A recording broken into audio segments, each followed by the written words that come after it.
നമസ്കാരം. തിരുവനന്തപുരത്തെയും കാസർഗോഡിനെയും ബന്ധിപ്പിക്കുന്ന silver line അതിവേഗ റെയിൽ പാതയ്ക്ക് ബദലുമായി മെട്രോമാൻ ഇ ശ്രീധരൻ രംഗത്ത്. സിൽവർ ലൈൻ മാതൃകയിൽ സ്റ്റാൻഡേർഡ് ഗേജിൽ തിരുവനന്തപുരം കണ്ണൂർ റൂട്ടിൽ അതിവേഗ റെയിൽ പാത സ്ഥാപിക്കാമെന്നാണ് ശ്രീധരന്റെ നിർദ്ദേശം. കേരളത്തിൽ റോഡ് അപകടങ്ങളിൽ പ്രതിവർഷം ശരാശരി 4000 മരണം ഉണ്ടാകുമെന്ന് ആശങ്ക ഉളവാക്കുന്നതും അതിന് പരിഹാരമായാണ് വേഗ റെയിൽ ശുപാർശ ചെയ്തതെന്നും ഇ ശ്രീധരൻ പറഞ്ഞു. അപകടങ്ങളിൽ ഗുരുതര പരിക്കേറ്റ് ജീവിതം മുന്നോട്ട് കൊണ്ടുപോകാൻ കഴിയാത്തവരുടെ എണ്ണം ഇതിലും ഏറെയാണ്. കൂടുതൽ യാത്രക്കാരെ ട്രെയിനിലേക്ക് ആകർഷിച്ചാൽ റോഡ് അപകടങ്ങൾ വൻതോതിൽ കുറയ്ക്കാനാകുമെന്നാണ് ഇ ശ്രീധരൻ പറയുന്നത്. ഒരാൾക്ക് ട്രെയിൻ യാത്ര സാധ്യമാക്കാൻ സർക്കാരിനുണ്ടാകുന്ന ചെലവ് റോഡ് മാർഗത്തിന്റെ 1/6 വിമാനയാത്രയുടെ 15 മാത്രമാണ്. യാത്രാ സമയം 65% കുറയ്ക്കാനും വേഗ റെയിലിലൂടെ കഴിയും. യാത്രക്കാരെ വഹിക്കാനുള്ള റെയിൽവേയുടെ ശേഷി ഇരട്ടിയാകണമെങ്കിൽ 15 വർഷത്തിനുള്ളിൽ 25,000 കിലോമീറ്റർ വേഗപാത രാജ്യത്തുണ്ടാകണം. യാത്രക്കാർ വൻതോതിൽ വേഗ റെയിലിലേക്ക് മാറിയാൽ നിലവിലെ പാതകളിൽ കൂടുതൽ ചരക്കു ട്രെയിൻ ഓടിക്കാനാകും. ഒരു വേഗ റെയിൽ ഇടനാഴി ഇരുദിശയിലും 9 വരി വീതമുള്ള ഹൈവേക്ക് തുല്യമാണെന്നും ശ്രീധരൻ പറഞ്ഞു.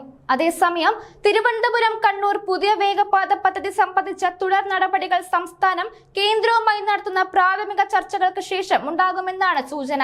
സംസ്ഥാന സർക്കാർ പദ്ധതി ശുപാർശ തയ്യാറാക്കി റെയിൽവേ ബോർഡിലേക്ക് അയക്കുകയാണ് അടുത്ത പടി. തിരുവനന്തപുരത്ത് നിന്നും കണ്ണൂർ വരെയുള്ള 420 കിലോമീറ്റർ ദൂരത്തിലാണ് ആദ്യം റെയിൽപാത സ്ഥാപിക്കുന്നത്. പിന്നീട് മറ്റിടങ്ങളിലേക്ക് നീട്ടാവുന്നതാണ്. 25 മുതൽ 30 കിലോമീറ്റർ പരിധിയിൽ സ്റ്റേഷനുകൾ ഉണ്ടാകും. ആകെ 15 സ്റ്റേഷനുകൾ.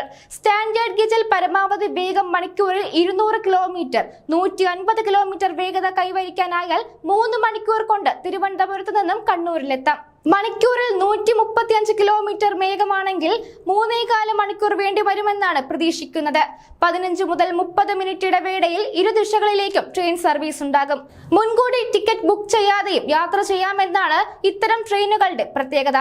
10,000ങ്ങളെ കുടിയൊഴിപ്പിക്കുന്ന സിൽവർ ലൈൻ പദ്ധതിക്ക് പകരം തൂണുകളിലും തുരങ്കപാതകളിലൂടെയും അതിവേഗ റെയിൽ സാധ്യമാക്കാനാണ് ഈ ശ്രീധരന്റെ പദ്ധതി. എലവേറ്റഡ് തൂണുകളിലൂടെയുള്ള പാതയ്ക്ക് ഭൂമി ഏറ്റെടുക്കലിന്റെ ആവശ്യം വരുന്നില്ലെന്നാണ് അദ്ദേഹത്തിന്റെ പക്ഷം. 1 കിലോമീറ്ററിന് 200 കോടിയെങ്കിലും ചെലവുണ്ടാകും. പദ്ധതിക്കാകെ 1,00,000 കോടി രൂപയോളം ചെലവ് പ്രതീക്ഷിക്കുന്നു.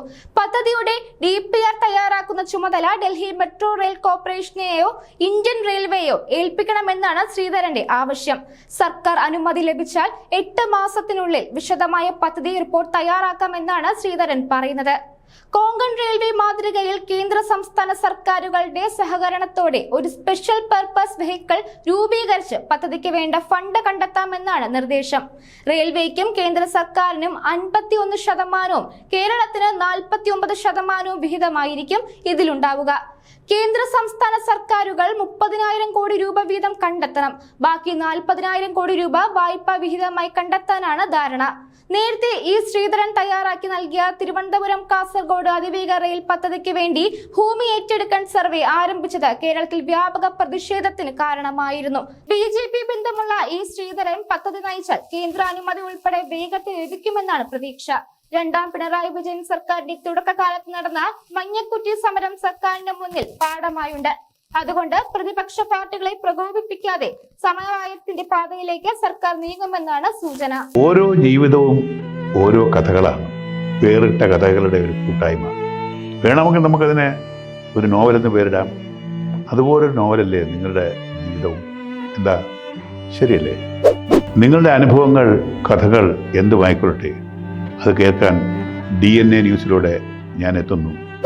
കഥ പോലൊരു ജീവിതം, അതിനായി ഞാൻ നിങ്ങൾക്ക് വേണ്ടി കാത്തിരിക്കുന്നു. നമുക്ക് ഒന്നിച്ച് കാണാം, കുറേ കാര്യങ്ങൾ സംസാരിക്കാം, വേദനകൾ പങ്കിടാം.